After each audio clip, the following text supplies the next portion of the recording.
Pengusaha angkutan darat dan sopir truk menolak surat edaran nomor 3865 yang dikeluarkan oleh BPH Migas terkait pengendalian kota jenis bahan bakar minyak jenis biosolar subsidi yang tidak lagi melayani armada angkutan.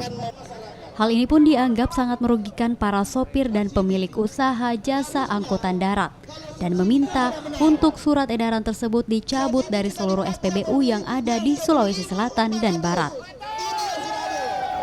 Hal ini sangat memberatkan, utamanya adalah menjadi biaya logistik yang besar. Tidak sejalan dengan program pemerintah yang ingin memotong kos logistik. Di satu sisi kami dikonversi, kenapa konversi dan BBM subsidi ke non subsidi yang selisihnya 5.000 per liter.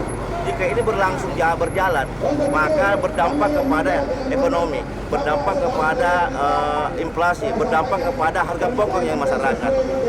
Kami secara pengusaha sebenarnya sangat miris melihat kondisi ini. Kita ini serba salah sekarang. Kita mau jalan, kita mau angkutkan barang-barang ke daerah, tapi kita merasa rugi. Mana ada pengusaha yang rugi, Pak? Mana ada supir yang mau subsidi solarnya?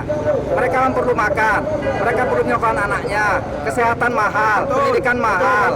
Jadi perlulah diperhatikan kepada pemerintah pusat bagaimana kita sekarang ini merasa ketidaknyamanan.